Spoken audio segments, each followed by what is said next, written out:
तो उन deputy secretary secretary IAS हूंदो। महानगर पालिका है उन कमिश्नर है तो IAS हूंदो। कलेक्टर है तो IAS हूंदो। जिला पंचायत जो वॾो है DDO है तो IAS हूंदो। हेल्थ जो सेक्रेटरी है तो IAS हूंदो।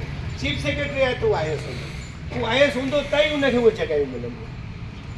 माना IAS जेका बि ऑफिसर आहिनि गुजरात जी कहिड़े बि डिपार्टमेंट अची सघनि। उहे एजुकेशन में हुजनि, मूं तव्हां ॿुधायो शहरी विकास में हुजनि, किथे बि हुजनि, पर उनजी टॉप पोजीशन ते हुजनि।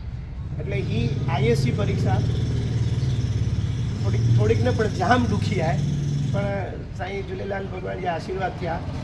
मूं सतत 2 साल खां तयारी कई पे न अॻु बि आऊं सीनियर क्लास 1 ऑफिसर आहियां हींअर आऊं कोऑपरेटिव डिपार्टमेंट जेको आहे हींअर जेकी मुंहिंजी पोस्टिंग आहे उन में आऊं सीनियर पोजीशन पर जॉइंट रजिस्ट्रार आहियां।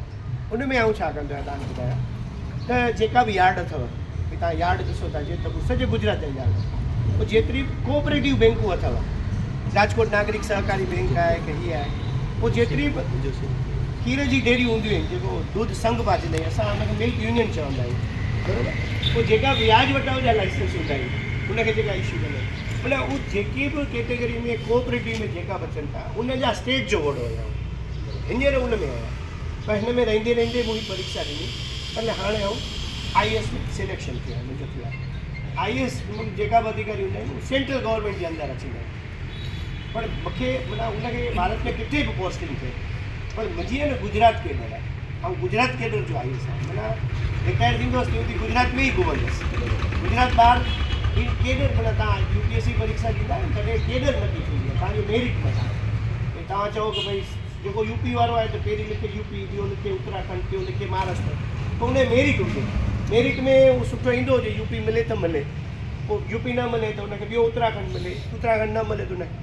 त मुंहिंजे केस में कहिड़ो थियो आहे कि मूंखे गुजरात केडर मां ज पसंदि कयो आहे।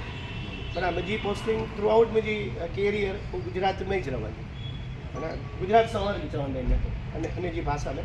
भई तव्हांजो स्टेट कहिड़ो त भई गुजरात, गुजरात केडर मां जाऊं हींअर 3 ॾींहं अॻु ई रिजल्ट आयो आहे, हुन में आऊं सिलेक्ट थी वियो आहे।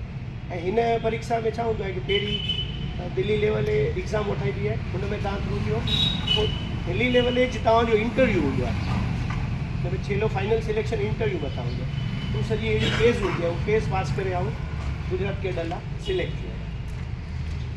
बाक़ी त हिन शहर मूंखे घणेई ॾिनो आहे, हिन शहर में जायो आहियां नंढो हुउसि त हिते घणेई सां गॾु कमु बि कयो आहे मूं, जॾहिं असां माना ग्रोइंग एज में हुआसीं त पोइ कमु करे करे परीक्षाऊं ॾेई तयारी करे साईं महिर एतिरी कई आहे कि अॼु हाणे हिन जॻह ते पुॼी आहियूं।